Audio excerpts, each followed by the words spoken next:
എല്ലാ പ്രിയപ്പെട്ട പ്രേക്ഷകർക്കും നോ യുവർ ഡോക്ടറിലേക്ക് സ്വാഗതം. നോ യുവർ ഡോക്ടറിൽ ഇന്ന് അതിഥിയായി എത്തിയിരിക്കുന്നത് ഹൃദയാലയ ഹാർട്ട് ഫൗണ്ടേഷനിലെ ഓർത്തോപീഡിക്സിന്റെ സീനിയർ കൺസൾട്ടന്റായ ഡോക്ടർ PK സുന്ദരരാജാണ്. Sir, welcome.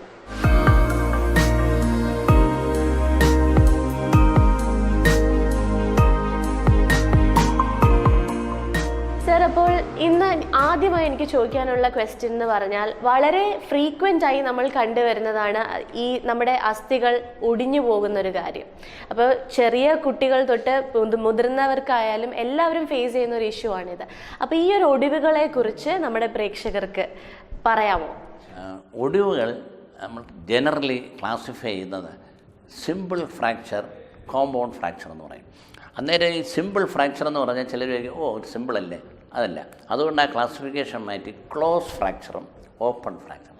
ക്ലോസ് എന്ന് പറഞ്ഞാൽ എല്ല് പൊട്ടി അകത്തിരിക്കുകയാണ്, അതാണ് ക്ലോസ് ഫ്രാക്ചർ എന്ന് പറയുന്നത്. അത് പ്രീവിയസ്ലി സിമ്പിൾ എന്ന് പറയായിരുന്നു, പക്ഷേ ചില close fracture is verse than the other one. Compound fracture എന്ന് പറഞ്ഞാലും അതും ഇപ്പം ഉപയോഗിക്കുന്നില്ല, ഓപ്പൺ ഫ്രാക്ചർ. അപ്പം close fracture, open fracture. Close fracture എന്ന് പറഞ്ഞാൽ എല്ല് പൊട്ടി ശരീരത്തിൽ നിന്ന് വെളിയിൽ വരില്ല. മറ്റേതാണെങ്കിൽ എല്ല് പൊട്ടി വെളിയിൽ വരികയാണ്. അത് തന്നെ പല ഗ്രേഡുകളുണ്ട്. ചിലതാണെങ്കിൽ ഒരു സെൻറ്റിമീറ്ററുള്ള മുറിവേ ഉള്ളൂ, ചിലത് അതിൽ കൂടുതൽ മുറിവ്, ഭയങ്കര ഡീവൈറ്റലൈസേഷൻ, രക്തക്കുഴൽ പൊട്ടുക. അതുകൊണ്ട് കോമ്പൗണ്ട് ഫ്രാക്ചർ ഗ്രേഡ് ചെയ്ത് 3 ഗ്രേഡായിട്ടുണ്ട്. അതിൽ 3C എന്നൊക്കെ പറഞ്ഞാൽ കാല് നഷ്ടപ്പെടുന്ന ഗ്രേഡാണ്. പിന്നെ ഒടിവിൻ്റെ ലൈൻ അനുസരിച്ച് അതിൻ്റെ ഒടിവിൻ്റെ നമ്പർ, ബോൺ പീസിൻ്റെ നമ്പർ വെച്ച് കഴിഞ്ഞിട്ട് ട്രാൻസ്വേഴ്സായിട്ട് ഒടിയാം, ഒബ്ലീക്കായിട്ട് ഒടിയാം, സ്പൈറലായിട്ട് ഒടിയാം. സ്പൈറൽ എന്നൊരു ചോക്ക് പീസ് എടുത്ത് നമ്മളിങ്ങനെ ഒടിച്ചു കഴിഞ്ഞാൽ പല സ്ഥലങ്ങളിലായിട്ട് വരുമല്ലോ. പിന്നെ ഒരെണ്ണമാണ് കമ്മ്യൂണേറ്റഡ് എന്ന് പറഞ്ഞാൽ മോർ ദാൻ 2 പീസ്. സാധാരണ ഒടുവിൽ മുകളിൽ ഒരു പീസ്, താഴെ ഒരു പീസല്ലേ. ഇതാണെങ്കിൽ മോർ ദാൻ 2 പീസിനെയാണ് കമ്മ്യൂണേറ്റഡ് ഫ്രാക്ചർ.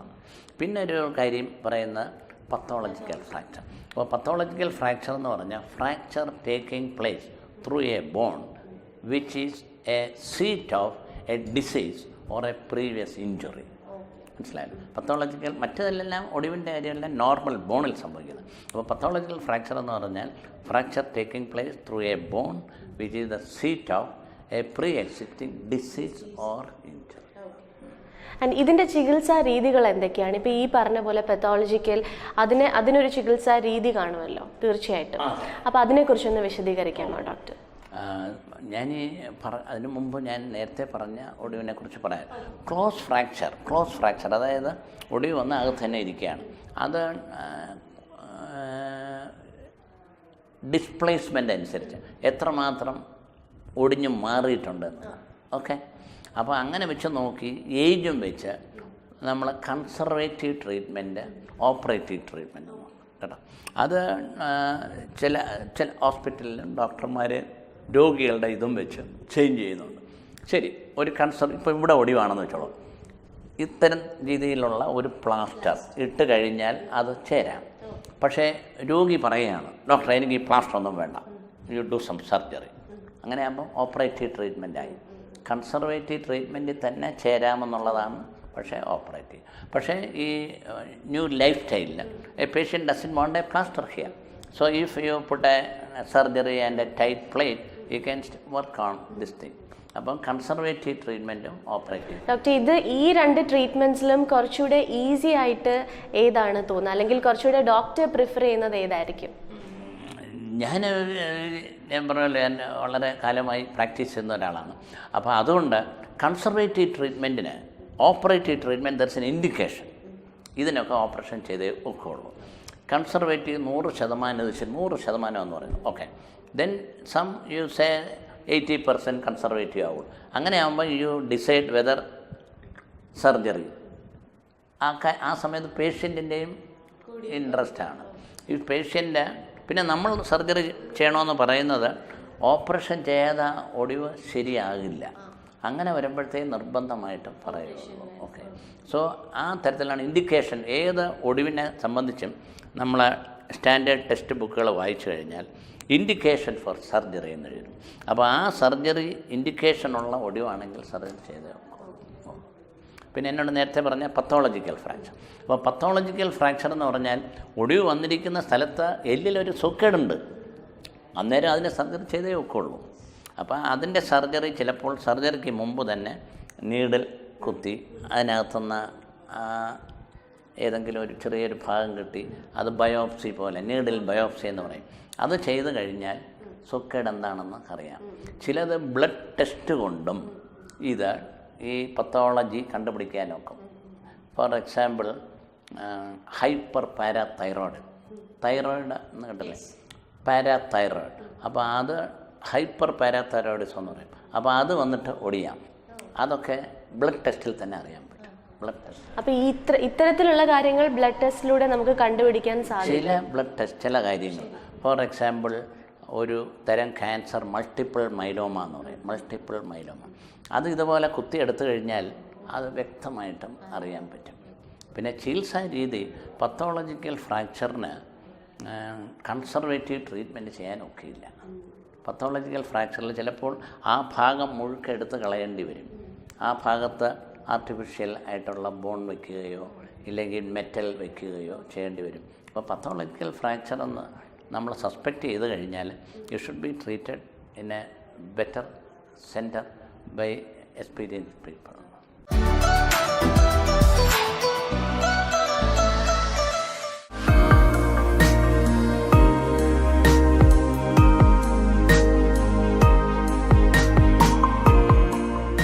ഡോക്ടർ, അടുത്തതായി ഏറ്റവും കൂടുതൽ നമ്മൾ കേട്ട് വരുന്നത്, സാധാരണക്കാർ എപ്പോഴും ഉപയോഗിക്കുന്ന ഒരു വാചകമാണ് ഡിസ്ക് പ്രോബ്ലം എന്നുള്ളൊരു കാര്യം.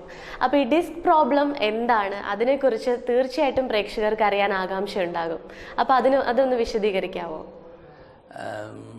ഡിസ്ക് പ്രോബ്ലം എന്ന് പറഞ്ഞാൽ ശരിക്കും അതൊരു റിയൽ സോക്കേഡിൻ്റെ ഡിസ്ക്രിപ്ഷനായിട്ടല്ല പറയുന്നത്. ഇന്നലെയോ മറ്റാണ് ഞാനൊരു ചാനലിൽ I heard Indian captain Virat Kohli telling, somebody asked him, what about the health status of the team members? So he said about the others. Other hand, immediately what he was telling you, like what you said. Not Parnada. I have a disc complaint now for many years. Now with a disc complaint, I have to go with that. അത് ശരിയല്ല. അപ്പം നമ്മൾ ഉദ്ദേശിക്കുന്ന ഈ disk complaint, disk problem എന്ന് പറയുന്നത് വളരെ layman ഇതാണ്. അപ്പോൾ ഡിസ്ക് പെയിൻ എന്ന് പറഞ്ഞാൽ, അല്ല ഡിസ്ക് പെയിൻ എന്നല്ല, ബാക്ക് കേക്ക് എന്നാണ് പറയുന്നത്. Okay, you have back cake, you tell me I have back cake. Okay, back കേക്കിന് ഒരുപാട് റീസൺസ് ഉണ്ട്. ഓക്കെ, നട്ടെല്ലിലും ഡിസ്കോ യാതൊരു രീതിയിലും ബാധിക്കാത്ത ആൾക്ക് മുതുകുവേദന വരും. Okay, like renal disease, okay, uterine disease. Uterine disease എന്ന് പറഞ്ഞാൽ ഞാൻ കണ്ടിട്ടുള്ള യൂട്രൈൻ പ്രൊലാപ്സ് എന്ന് പറയും, ഈ യൂട്രസ് താഴ്ന്നു വരുന്നത്. അപ്പോൾ അതിനൊക്കെ മുതുകുവേദന വരും. അപ്പോൾ ആ രോഗി നമ്മൾ ആ സ്പെഷ്യലിസ്റ്റിനെ കാണിച്ച് ചികിത്സ ചെയ്തില്ലെങ്കിൽ they will continue with their thing. അന്നേരം നമ്മൾ ഡിസ്ക് ലോ ബാക്ക് കേക്ക് ആണല്ലോ പറഞ്ഞത്. സോ സംടൈംസ് അത് ഇമ്പോർട്ടൻ്റ് ആണ്. ചിലർ ഡയഗ്നോസ് തന്നെ LBA എന്ന് എഴുതും. LBA you see sometime low back ache, that is only a symptom. അതുപോലെ ചിലർ LBP ലോ ബാക്ക് പെയിൻ, ഇത് രണ്ടും സിംറ്റമാണ്. അപ്പോൾ ഈ സിംറ്റം വെച്ച് കഴിഞ്ഞിട്ട് അത് we have to make a diagnosis.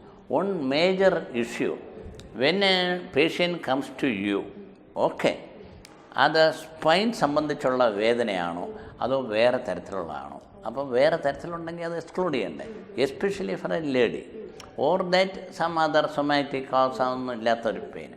When it comes to disc ആണെന്ന് പറഞ്ഞു കഴിഞ്ഞാൽ ഈ രണ്ട് വെർട്ടിബ്രൽ ബോഡിയുടെ ഇടയിൽ ഇരിക്കുന്ന ഒരു അനട്ടോമിക്കൽ സ്ട്രക്ചറാണ് ഇൻ്റർവെർട്ടിബിൾ ഡിസ്ക് എന്ന് പറയുന്നത്. അപ്പോൾ ഈ ഇൻ്റർവെർട്ടിബിൾ ഡിസ്ക് എന്ന് പറഞ്ഞു കഴിഞ്ഞാൽ അതിനകത്ത് ഒരു സെമി ഫ്ലൂയിഡോ ഒരു ജെല്ലിയിലേക്കും അതിൻ്റെ ചുറ്റിനും ഫൈബ്രസ് ടിഷ്യൂ ആയിട്ടുള്ളതാണ്. അപ്പോൾ ഇതൊരു ഷോക്ക് അബ്സോർബർ പോലെയാണ് ഇരിക്കുന്നത്.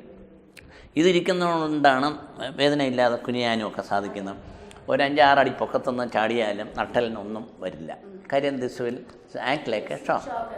But then if a person ഏത് സമയത്തും നിൽക്കുകയും കൂനുകയും ചെയ്യുന്ന ആൾ, or that he's lifting heavy weight, അതായത് ഒരു രോഗി കിടക്കുകയാണെങ്കിൽ കേട്ടോ, ഞാൻ ഡിസ്ക് ലോഡിങ് എന്ന് പറയുകയാണ്. ഡിസ്ക് ലോഡിങ് അതായത് 2 വെർട്ടിബ്രയുടെ ഇടയിലിരിക്കുന്ന ഡിസ്ക് എന്നാണല്ലോ പറഞ്ഞത്. അപ്പം രോഗി കിടക്കുകയാണെങ്കിൽ അവിടെ ലോഡേ ഇല്ലല്ലോ. എണീറ്റ് നിൽക്കുമ്പോഴേ ഡബിൾ ആവുമെന്ന് വെച്ചോളൂ. കുനിയുമ്പോഴത്തേക്ക് അത് വീണ്ടും ഒരു 10 times ആണെന്ന് വെച്ചോളൂ. But then somebody is lifting 10 kilo weight and up, ആ ഡിസ്കിൻ്റെ load will be even 100 times. അപ്പം സസെപ്റ്റബിൾ പീപ്പിളിന് ഈ ഡിസ്കിൻ്റെ ചില ഫൈബർ കീറി കഴിയുമ്പോഴത്തേക്ക് ചില ഭാഗം ഇങ്ങനെ തള്ളി വെളിയിലോട്ട് വരും. When it hit bend press on a nerve root, അതിനെയാണ് ശരിക്കും നമ്മൾ ഡിസ്ക് പ്രൊലാപ്സ് എന്ന് പറയുന്നത്. Nobody should say it is this problem, no I am not finding fault with you, but this problem or നമ്മുടെ ക്യാപ്റ്റൻ പറഞ്ഞ പോലെ this complaint. So a doctor should be able to diagnose disc prolapse without even X-ray or scan. Clinically പറയാൻ പറ്റും. ഞാൻ പറഞ്ഞല്ലോ ഒരു നെർവിനെ ഞെങ്ങുമെന്ന്. അപ്പോൾ ആ നെർവിനെ സ്ട്രെച്ച് ചെയ്യുന്ന ടെസ്റ്റുകളുണ്ട്. ലൈക്ക് ഒരു ടെസ്റ്റ് എന്താ, കാല് പൊക്കുന്നതിനാണ്, അതിനെ SLR എന്ന് പറയും. പിന്നെ വേറൊരെണ്ണമെന്ന് പറഞ്ഞാൽ ഫെമറൽ നെർവ് സ്ട്രെച്ച് ചെയ്യുന്നതാണ്. ഇത് രണ്ടും പോസിറ്റീവ് ആണെങ്കിൽ ഇതേതെങ്കിലും ഒരു നെർവിനെ ഞെങ്ങുകയാണല്ലോ. അപ്പോൾ ആ ഒരു നെർവിന് 2 ഫങ്ഷനുണ്ട്. ഒന്ന് മോട്ടോർ ഫങ്ഷൻ. മോട്ടോർ എന്ന് പറഞ്ഞാൽ വിരലോ ആങ്കിളോ ശക്തി കുറഞ്ഞിരിക്കും പരിശോധിക്കുമ്പോൾ. പിന്നെ ഒരെണ്ണം സെൻസറിയാണ്. അപ്പം ഓരോ നെർവും ഒരു സ്ഥലത്താണത് സപ്ലൈ ചെയ്യുന്നത്. അപ്പോൾ ഒരു പർട്ടിക്കുലർ നെർവ് ഒരു സ്ഥലത്ത് ഞെങ്ങുകയാണെങ്കിൽ അവിടെയുള്ള സെൻസേഷൻ മറ്റുമായിട്ട് വ്യത്യാസം വരും. അപ്പോൾ ഇതാണ് ഇതിൻ്റെ പരിശോധിക്കുന്നത്. ഇതിൻ്റെ കൂടെ ഈ പോസ്ചറൽ സ്കോളിയോസിസ് എന്നൊക്കെ പറയും. അതായത് ഡിസ്ക് പ്രൊലാപ്സ് വരുമ്പോൾ ഈ മസിൽ, സ്പൈനിൻ്റെ പുറകെയുള്ള മസിലുണ്ടല്ലോ, അത് കയറി അൺഈക്വലായിട്ട് കൺട്രാക്ട് ചെയ്യും. അങ്ങനെ വരുമ്പോൾ നമ്മൾ നോക്കുമ്പോൾ ഒരു ചരിവാണ്. കണ്ടില്ലേ, ചില മുതുവേദന വരുന്നവർ ചെറിയ ചരിവായിട്ട് നടക്കുന്നത്. അപ്പോൾ അതിനെയാണ് അതും പോസ്ചറൽ സ്കോളിയോസിസ് ആണ്. അതായത് ഈ ചരിവ് വരുന്നത് സെക്കൻഡറി ഈ ഡിസ്ക് കൊണ്ട് വരുന്നതാണ്. അപ്പോൾ തീർച്ചയായിട്ടും ഡോക്ടർ പറഞ്ഞ പോലെ ഈ ഡിസ്ക് റിലേറ്റഡ് പ്രോബ്ലംസ് എല്ലാം നമുക്ക് തീർച്ചയായിട്ടും ചികിത്സിച്ച് മാറ്റാൻ സാധിക്കും അല്ലേ? ഡിസ്ക് പ്രോബ്ലം എൻ്റെ വിശ്വാസത്തിൽ തീർച്ചയായും ചികിത്സിച്ച് മാറ്റാൻ സാധിക്കും. Unless it is complicated with other diseases like ഇതിനെ കോൺസെൻട്രേറ്റ് ചെയ്യാൻ ഒക്കാത്ത കാര്യമാണെന്ന് വെച്ചോളൂ. ബേസിക്കലി ഈ പറഞ്ഞുകൊണ്ട് ചികിത്സയിൽ കൺസർവേറ്റീവ് ട്രീറ്റ്മെൻറ്റും സർജിക്കൽ ട്രീറ്റ്മെൻറ്റും ഉണ്ട്. കൺസർവേറ്റീവ് ട്രീറ്റ്മെൻറ്റ് ചെയ്യുമ്പോൾ നമ്മൾ ഈ പറഞ്ഞല്ലോ ക്ലിനിക്കൽ എക്സാമിനേഷൻ ഇതൊക്കെ ചെയ്യുമ്പോൾ അതിനൊരു 50% പേർക്ക് അത് തന്നെ മതി. അന്നേരം ആകുമ്പോൾ അതിന് കൺസർവേറ്റീവ് ട്രീറ്റ്മെൻറ്റാണ്. കൺസർവേറ്റീവ് ട്രീറ്റ്മെൻറ്റ് എന്ന് പറഞ്ഞാൽ സർജറി ഇല്ല, എക്സസൈസസും അല്ലേ? എക്സസൈസ് അല്ല. ചിലർക്ക് ഇപ്പം ഞാൻ പറഞ്ഞല്ലോ നെർവ് സ്ട്രെച്ച് പോസിറ്റീവാണ്, ചിലർക്ക് വളരെ പോസിറ്റീവാകും. അതായത് വെറുതെ കാല് കിടക്കുമ്പോൾ എടുത്തൊരു 20 ഡിഗ്രി ആകുമ്പോഴേ വേദന വരും. അതിന് SLR ടെസ്റ്റ് 20 degrees എന്ന് പറയും. അപ്പോൾ അങ്ങനെയുള്ളവർക്ക് ബെഡ് റെസ്റ്റും ചില സ്കിൻ ട്രാക്ഷൻ ഒക്കെ ഇടേണ്ടി വരും. അവർക്ക് വേദന സംഹാരിയായിട്ടുള്ള ചില ഇഞ്ചക്ഷനും ഓട്ടോർബി ഒരു 3 ആഴ്ചയെങ്കിലും ബെഡ് റെസ്റ്റ് വേണ്ടി വരും. അതിൻ്റെ കൂട്ടത്തിൽ ഫിസിയോതെറാപ്പിയാണ്. ആ ഫിസിയോതെറാപ്പി ഹീറ്റ് തെറാപ്പിയും മസിൽ സ്ട്രെങ്തനിങ് എക്സസൈസാണ്. ഓക്കെ, ഒരു 6 weeksോ ഓർ ഈവൻ ചില ടെക്സ്റ്റ് ബുക്കുകളിൽ 3 മാസം എന്ന് തന്നെ പറയുന്നുണ്ട്. ദാറ്റ് സർജറി ചെയ്യുന്നപ്പോൾ അതാണല്ലോ ഉദ്ദേശിച്ചത്, ഡിസ്കിന് സർജറി എന്ന് പറയുന്നത്. അപ്പോൾ ഡിസ്കിന് സർജറി ചെയ്യുന്നതിന് ഇൻഡിക്കേഷനുണ്ട്, ഓർ MRI ചെയ്യുന്നതിനും ഇൻഡിക്കേഷനുണ്ട്. മുതുവേന വരുന്നവർക്കെല്ലാം ഉടൻ തന്നെ MRI ചെയ്യേണ്ട കാര്യമില്ല. അപ്പം എപ്പോൾ MRI ചെയ്യാമെന്ന് പറഞ്ഞാൽ ഒന്ന് ക്ലിനിക്കലി നമ്മൾ ഡയഗ്നോസ് ചെയ്തു, മറ്റ് ഡിസീസുകളൊന്നും അല്ല, എന്താ പറഞ്ഞല്ലോ. അന്നേരം MRI ചെയ്യേണ്ടത് ഇൻഡിക്കേഷൻ ഈ സ്ട്രെച്ച് ടെസ്റ്റ് സ്റ്റിൽ പോസിറ്റീവ് ആയിരിക്കുന്നു, പെയിൻ കൂടി വരുന്നു, ഓക്കെ, ന്യൂറോളജിക്കൽ ഡെഫിസിറ്റ് ഇൻക്രീസ് ചെയ്യുന്നു. അതായത് കാലിലൊരു വിരൽ നമ്മൾ പൊക്കുമ്പോഴത്തേക്ക് ശക്തിയില്ല എന്ന് വെച്ചോളൂ, റൈറ്റ്. ഒരു 6 വീക്സോ മറ്റോ കഴിയുമ്പോൾ അതിൻ്റെ ശക്തി കുറഞ്ഞറിഞ്ഞ് ചിലപ്പം വിരൽ തന്നെ അങ്ങനെ തൂങ്ങി നിൽക്കുന്നു, അങ്ങനെ ചിലപ്പോൾ. അപ്പോൾ അതിനൊരു ഇൻഡിക്കേഷനായി. അപ്പോൾ അങ്ങനെ increasing pain, increasing neurological deficit എന്നൊക്കെ പറയും. അപ്പോൾ അതിനെ നമ്മൾ MRI ചെയ്യും. അപ്പോൾ MRI ചെയ്യുമ്പോഴത്തേക്ക് ക്ലാസിക്കലി ഇത് നെർവ് ഏത് ഡിസ്ക്കാണ്, ഡിസ്ക് നമ്പർ ഉണ്ടല്ലോ, എത്ര വെർട്ടിബ്ര L1 2 3 അപ്പോൾ ആ ഏത് ഡിസ്ക്കാണ്, ഏത് നെർവാണ് ഞെങ്ങിയിരിക്കുന്നത് അറിയാൻ പറ്റും. ചില സമയത്ത് ഈ ഡിസ്ക് തള്ളിയിട്ട് ഈ കനാൽ വരെ സ്പൈനൽ കോഡും നെർവ് റൂട്ടും പോകുന്ന ആ കനാൽസൊക്കെ ഉണ്ടല്ലോ, അത് തന്നെ നാരോ ചെയ്യും. അന്നേരം surgery is indicated. But if the surgery is done by a person who does surgery, okay, who is knowing about this surgery ചെയ്ത് ശീലമുള്ള ആൾക്ക്, I will say it's a 100% he should get the benefit. He should get the benefit. Not only you remove the disc, sometimes ഈ disk മാറ്റി കഴിഞ്ഞാൽ ഈ അടുത്തുള്ള വെർട്ടിബ്രയ്ക്ക് അത്ര stability ഇല്ലയെന്ന് വെച്ചോളൂ. അങ്ങനെ വരുമ്പോൾ അതിനെ ഫിക്സ് ചെയ്യാം. അങ്ങനെ വരുമ്പോഴത്തേക്ക് ഡിസ്ക് സർജറി ഇത് വിത്തൗട്ട് എനി പ്രോബ്ലം. ഞാൻ ഡിസ്ക് സർജറി ഒരുപാട് ചെയ്തിട്ടുണ്ട്. Get any problem.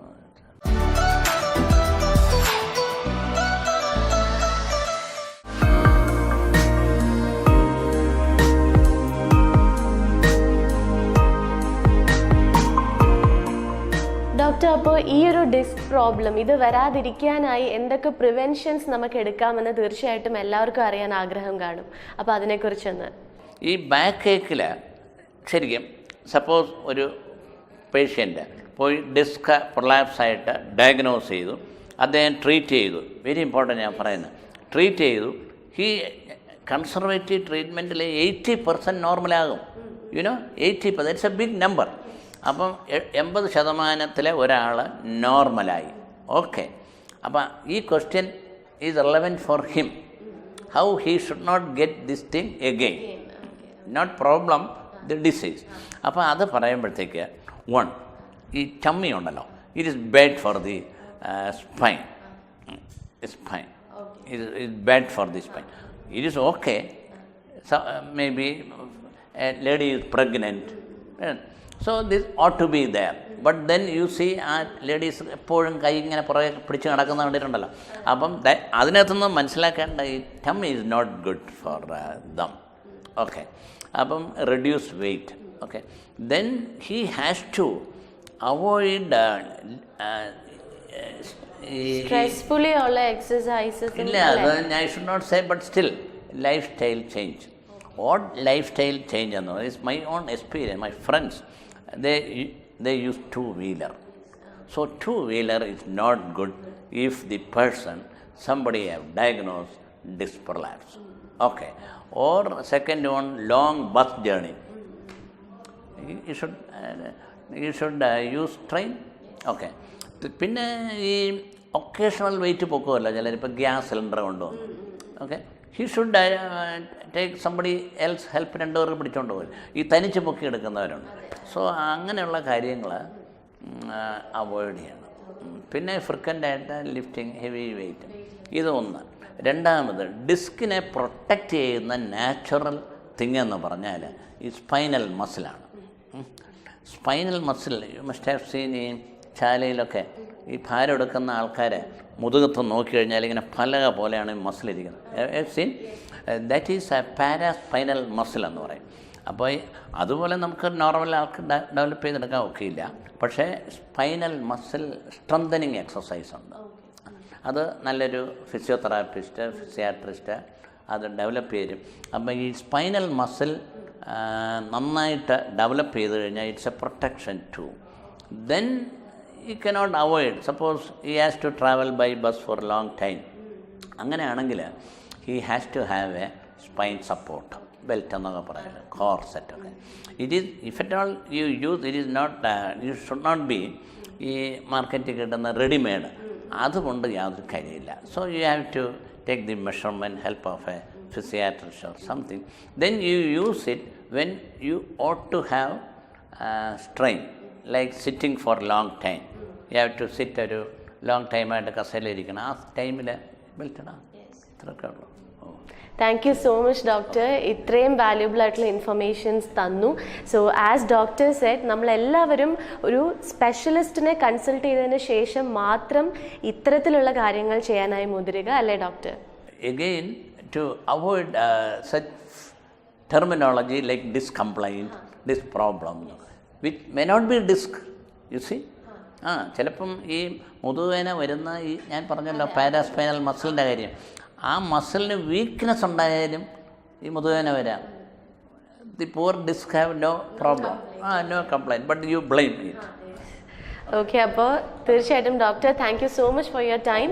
മറ്റൊരു എപ്പിസോഡിൽ നമുക്ക് വീണ്ടും കാണാം.